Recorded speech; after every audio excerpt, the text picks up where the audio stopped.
Well,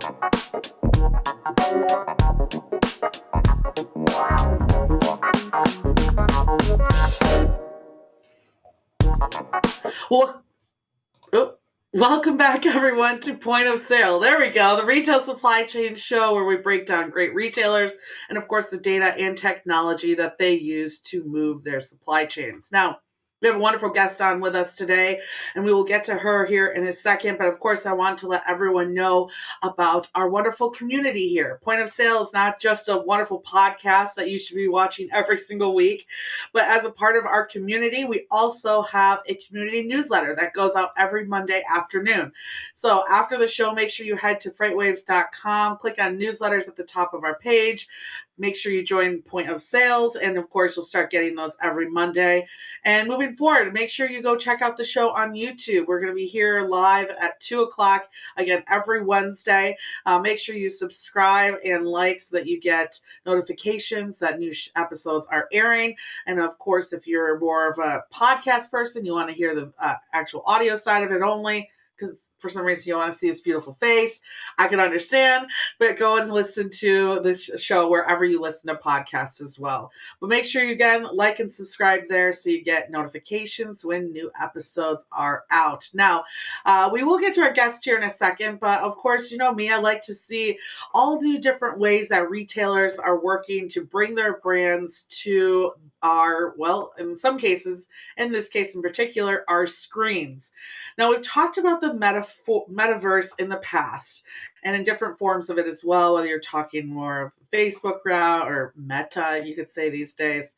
Remember when Facebook was Facebook, not Meta? Yeah, okay, that's the thing. So we're going to talk about Metaverse known as Roblox today.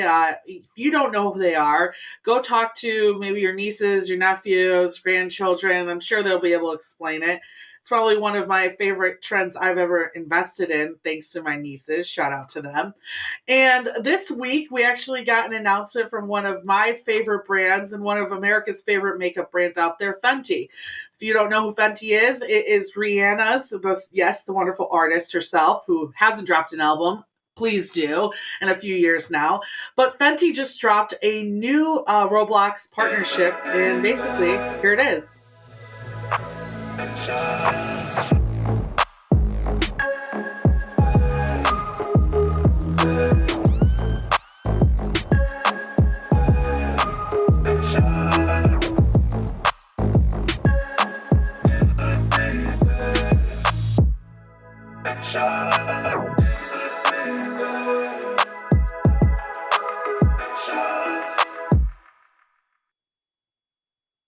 Yes, that dropped yesterday. I will say, interesting enough, we did see a bump in Roblox's stock, up about 5% yesterday after the announcement as well. So Rihanna does have some movement on the market. But to kind of explain this to our audience who might not fully understand the metaverse, remember Sims, and some of you might still be into Sims. It's kind of like that. You can build your own lifestyle, home, land, etc. here in this physical, virtual, I guess, space, right?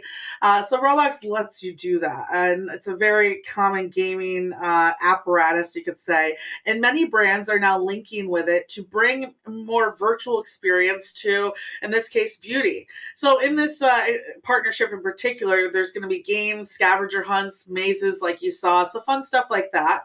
But you'll also get a chance, and this gets really cool for Fenty fans out there, to co-create custom versions of one of their biggest tools out there, which is their gloss bomb. Big fan of it. Wearing it now. I'm actually wearing the heat version, the one that makes your lips supposedly bigger, but kind of just burn at the same time. Anyways, it's one of their biggest sellers out there. And with this partnership, those in the Roblox world, in the metaverse, can actually choose ingredients, bottles, applications, or applicators, shades, etc. They can name them themselves, and actually one person will be chosen in 2024 to release their own gloss bomb in Sephora's near you. And I think it's really interesting. This stuff can get really intricate when it comes to how you can really sell in the space. So, for example, if we can pull up Well, I don't have this visual, but Estee Lauder in particular did this last year. So every person who bought the Estee Lauder Night Glow, their character had like a glow to them. So you could see who was a part of that community throughout the show.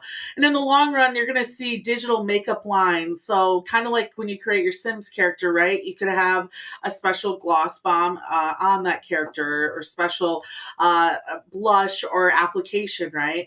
There's also a chance to sell these as NFTs, and for at least the brands themselves, it's a way for them to see how consumers might actually want to use their brands in real life, whether it's new products they learn from or potential new ways that we could be wearing makeup today. So it's pretty interesting. And to give you some numbers too to back up the market, 80% of female internet users between 16 and 44 actually play video games. And 53% of beauty fans alone play or have downloaded some free to play video game as well. So, all in all, the market's pretty large. They expect by 2024 the metaverse market to reach about $800 billion. And it sounds like makeup brands, including Fenty itself, are saying, hey, I'd love a piece of that pie. So check out those who are on Roblox. You should start seeing this Fenty partnership now and maybe go take a stab at it yourself and see if it's something that you'd be interested in too.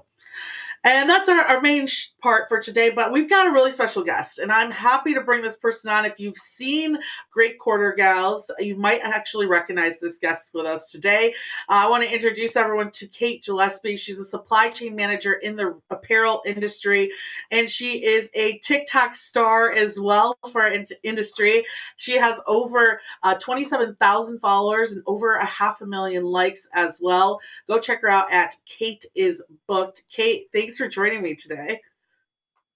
It's great to be here again, Grace.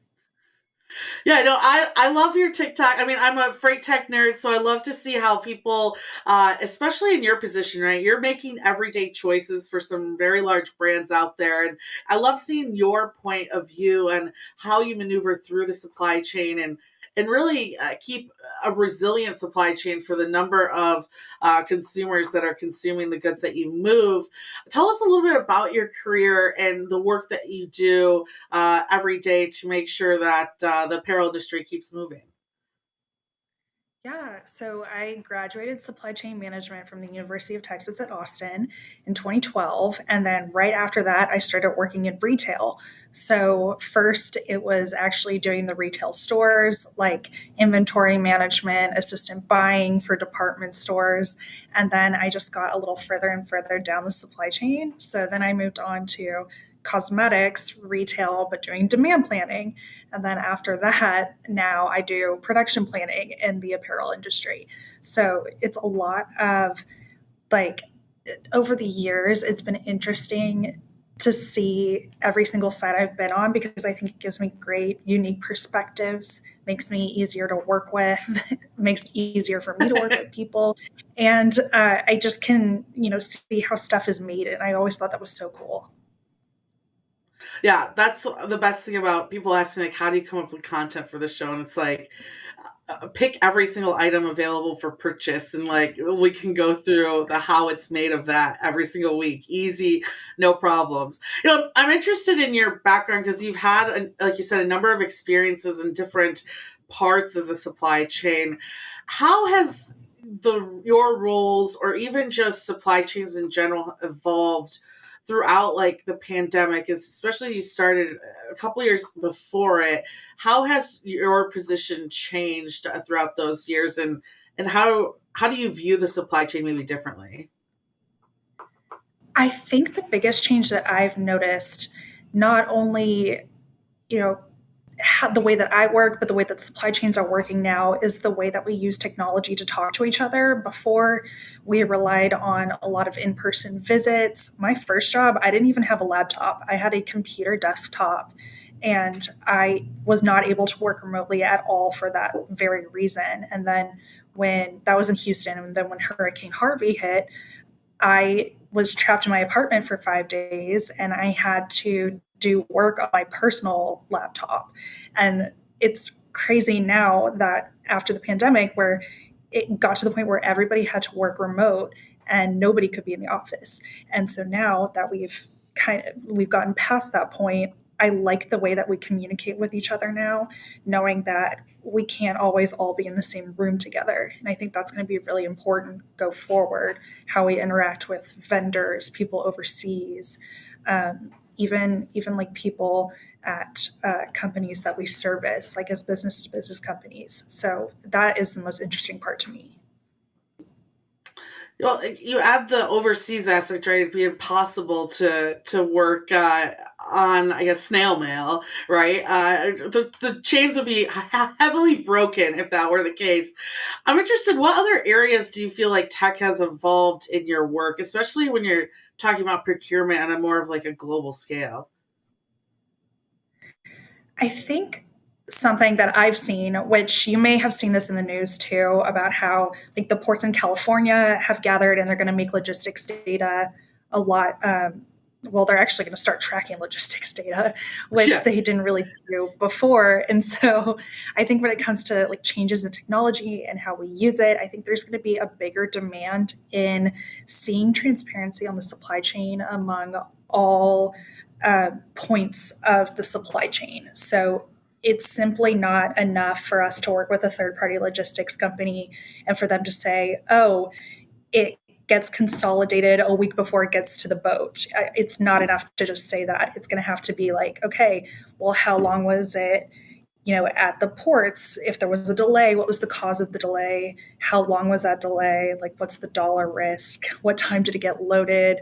That kind of thing. Because so I don't think it's enough for businesses working together to just say, oh, there's been a supply chain issue. I think now, go forward, we're going to have a lot more tracking data when that comes up, and we're going to have to explain it to the people that we work with. So it's good, but it's also kind of scary. Yeah, it's like no longer like an excuse to like just something's late. Let's like all breathe and wait for it. There's always going to be that why, and that technology, right, allows that question to really be answered because there's probably a way to actually find out. You are working more globally as well, and I'm interested. What does that strategy look like from your end, especially when you're looking at different maybe regions across the globe? How do you have to make decisions maybe differently compared to maybe entering into Latin America or entering into India or somewhere outside of the US? That's a tough question. A very interesting question too. I think you have to approach it by what the business needs and what your team needs, what your people overseas need, and then kind of what you're selling. Like when I worked in cosmetics, we had a lot of strict regulations on cosmetics. So we actually, because of just rules about what you can import into the US and where you could sell and everything, we actually didn't really work that much with Asia because Asia was doing animal testing. And so we ended up working with this giant hub in Europe because that is where everything was produced. So when it comes to, it's just interesting, like how depending on what industry you're in, you have to adapt to like the needs of that region and understand how they operate, even something as little as like the culture of a team. I work with a lot of people in India now, and they have different holidays than we do. So something as simple as like, when are you communicating with your team? When are you able to meet? When are they going to be out of office? That kind of thing. I think it's just very interesting how we're working together across the globe, but we have to understand where everyone is coming from and what everyone needs in order to be able to work together. Yeah, definitely. You can see those even in small spurts across the US as well, right? Like different holidays, or like even working with Canada, right? Like back in my more truckload days, like Family Day, like understanding that Family Day actually means something to Canadians, and they will not unload your truck no matter how much you feel like you're important, right? So it's like all those like little holidays, or even drivers, like what they can here in the US we see sometimes, right? Like kosher, right? If a driver is only touch like kosher loads and et cetera, that can lead to some capacity issues too. So, right, there's the coolest thing about this, and I think this is where you and I really get along, is there's just so much in an inside and out of this industry that's left to be discovered and to really showcase to consumers. And I think that's why I want to touch on your own personal endeavors when it comes to the supply chain. So you started this TikTok. Tell us kind of the background behind it, why you started it, and where you're hoping to see it grow. Yeah, so I started my TikTok like everyone else at the beginning of the pandemic in 2020. And I'm actually called Kata's Booked because I wanted to review books. I'm a very active reader. I read over 100 books a year, all different genres. And so I was reviewing books. And then about a year later, I just kind of occasionally got into talking about my job in supply chain management. And those TikToks blew up. And all of a sudden, I got asked so many questions from people all over the world asking if I would do research into a certain company or why a product was late or what was happening in a different country.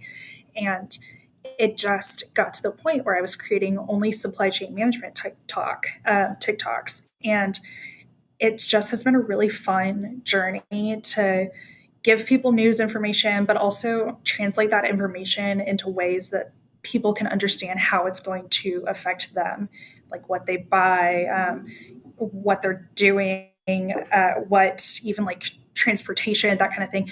There's a lot of like nuance to it, and so I think it's really exciting as someone who's in the industry. I can give a little bit of a personal perspective and inside secrets and just talk to everyone about it. And I've made such a good community on there too. Like I met you through the supply chain community, and I get all these comments all the time about people who work in trucking or who work in like big consumer packaged goods industry. And it's just really cool to talk to everyone around the globe about what we do. Yeah, for me, it's a really great perspective that you have because, I am used to talking to truck drivers all day, and the work that they do is much different from the work that you do, even though it all connects at the end of the day, right? And that's what I think is important, is even for truck drivers and vice versa, for you to understand what each party goes through.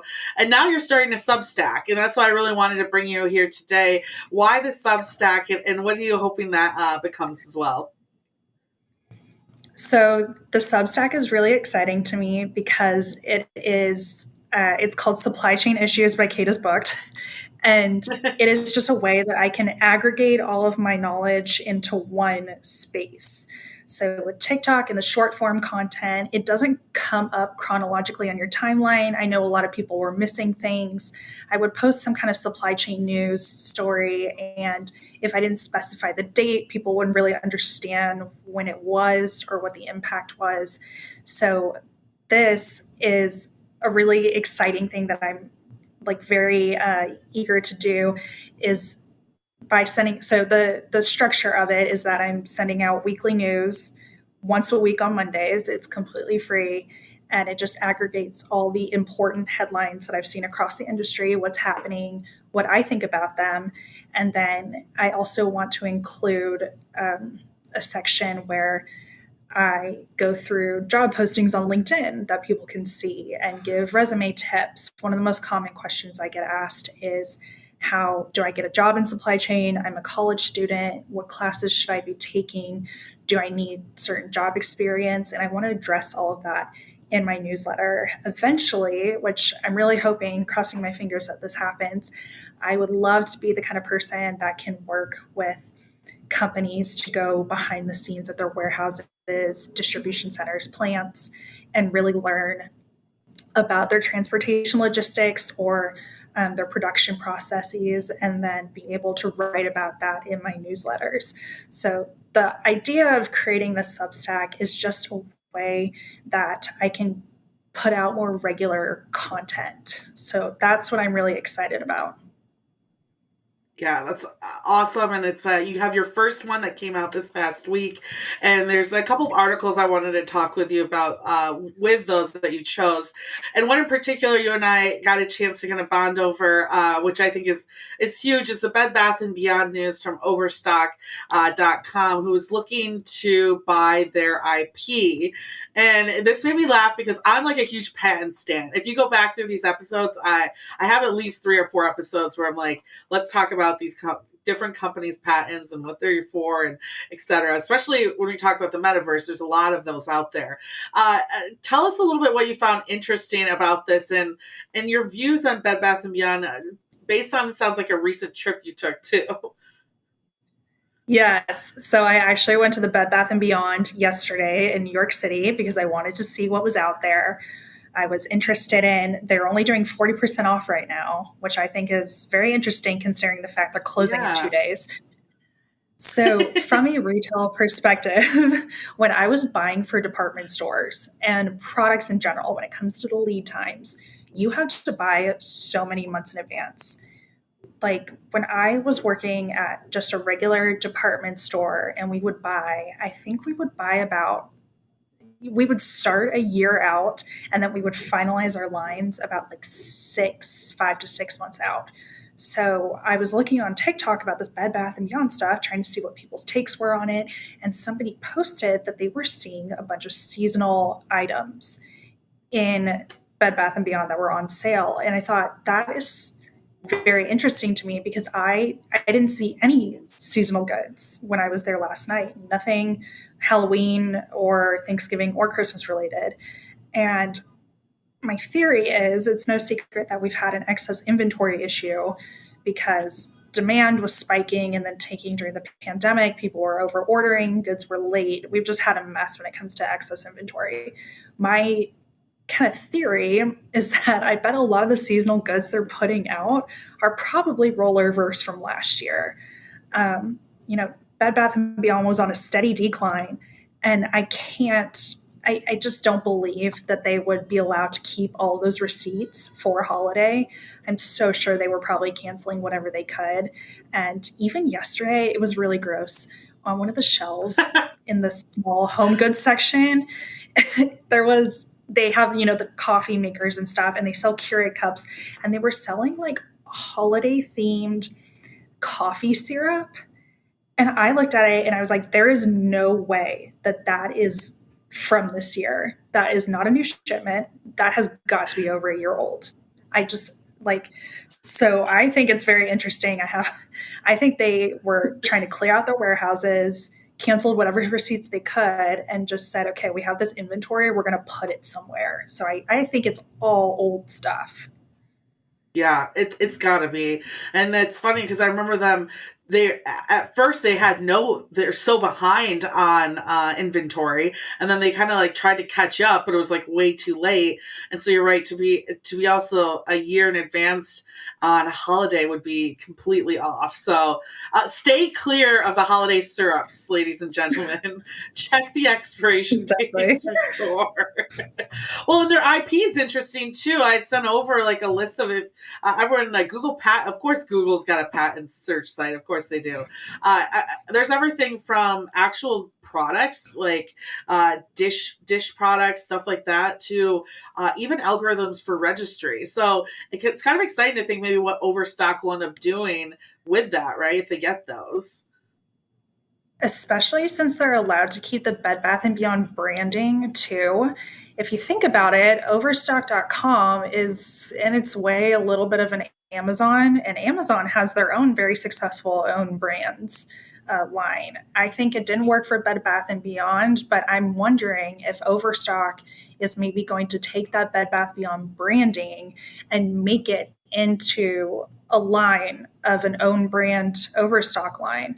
Because when you go into those big sites, you're not as concerned. I mean, Overstock.com itself is the brand. Once you get on there, you're looking for like a trash can or something. So I'm wondering if that's how they get that brand loyalty over to their business.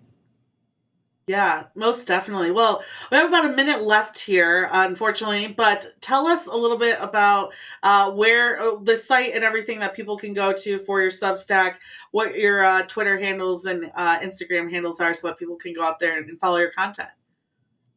Yeah, so I'm on TikTok and Instagram at Kata's Booked, and it's CAITISBOOKED. And then my Substack, it's a free subscription. It's katasbooked.substack.com. Love it. And I'll make sure I share it too on my social media. So everyone go check that out. LinkedIn. We'll get the links and everything out there for everyone as well. I'm excited to see another, of course, female, but young person in this industry take on the wonderful content that we can create. And this just means we're going to have you on more episodes in the future as well. So thank you, Kate, for being a part of this crazy world. And thank you for coming on the show. Thank you so much. It's good to talk to you as always. I love it.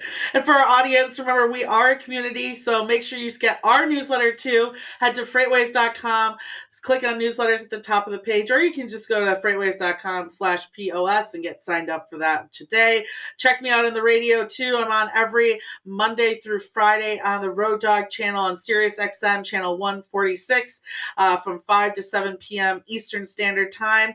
And other than that, everyone, thank you so much for being a part of our community. We'll be back next week with some more wonderful retail news. Wow.